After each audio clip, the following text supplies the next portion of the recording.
Bonjour, je m'appelle Oriane, je suis juriste en droit du travail au sein du cabinet FGC depuis maintenant 3 ans et j'exerce ce métier depuis une dizaine d'années. Donc après avoir obtenu mon bac, je me suis orientée assez naturellement vers le droit. J'ai obtenu une licence générale et j'ai choisi le droit du travail comme matière de spécialisation. Je suis sortie de la fac avec un master 2 spécialisé en droit du travail et droit de la sécurité sociale. Et j'ai eu ensuite différentes expériences professionnelles, à la fois en cabinet d'avocat et en cabinet d'expertise comptable. Et c'est ainsi que j'ai intégré le groupe FGC. Alors j'ai choisi la branche sociale tout simplement parce que c'est une matière qui m'a tout de suite beaucoup intéressée, parce qu'elle est très riche de par sa dimension humaine. C'est un droit qui est en effet construit vraiment autour de la relation entre le salarié et son employeur. En cabinet comptable, le juriste, il va avoir principalement un rôle de conseil. Donc le conseil, il va s'effectuer à 2 niveaux.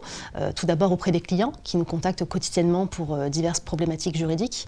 Et puis il y a aussi le conseil en interne, puisque le juriste en droit social, il est aussi au service de son équipe. Donc il est le référent interne en matière de législation en droit du travail et donc il est amené à conseiller aussi l'ensemble des collaborateurs du cabinet. On a aussi bien sûr beaucoup de rédactionnels, on rédige des contrats de travail spécifiques, des accords d'entreprise, accords d'intéressement, tout acte juridique en matière de droit du travail. On met aussi en place des trames sécurisées qui vont être utilisées par les différents collaborateurs au sein du cabinet. Le juriste en droit social, il va aussi organiser les élections des représentants du personnel, gérer toutes les procédures de licenciement, d'une manière générale tous les modes de rupture du contrat. Et enfin, le juriste en droit social, il doit aussi assurer une veille juridique quotidienne, puisque c'est un droit qui est vivant et donc très évolutif. Et c'est pourquoi j'organise chaque mois une réunion d'actualité au sein du pôle social, ce qui me permet justement d'aborder les différentes évolutions en matière législative et aussi jurisprudentielle.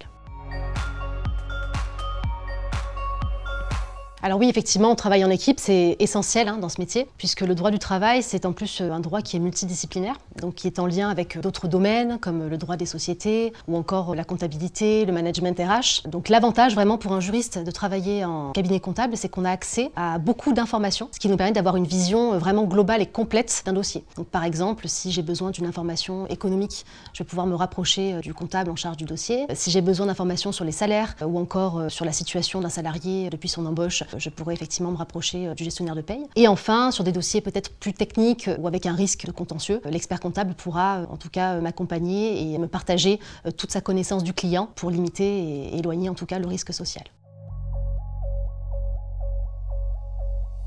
C'est pas original, mais on va avoir évidemment la rigueur, l'autonomie. Il faut avoir des qualités d'écoute, avoir évidemment un bon relationnel, un bon contact avec le client, avoir le sens de la confidentialité, de l'impartialité, et il faut surtout être toujours disponible pour son équipe. Mais à mon sens, la qualité qui est vraiment essentielle pour un juriste en droit social, c'est de pouvoir s'adapter à une situation juridique donnée, essayer vraiment de mesurer l'ensemble des enjeux, aussi bien économiques que sociaux, et puis trouver une solution, ou en tout cas faciliter la prise de décision pour l'employeur, tout en minimisant bien sûr les risques sociaux.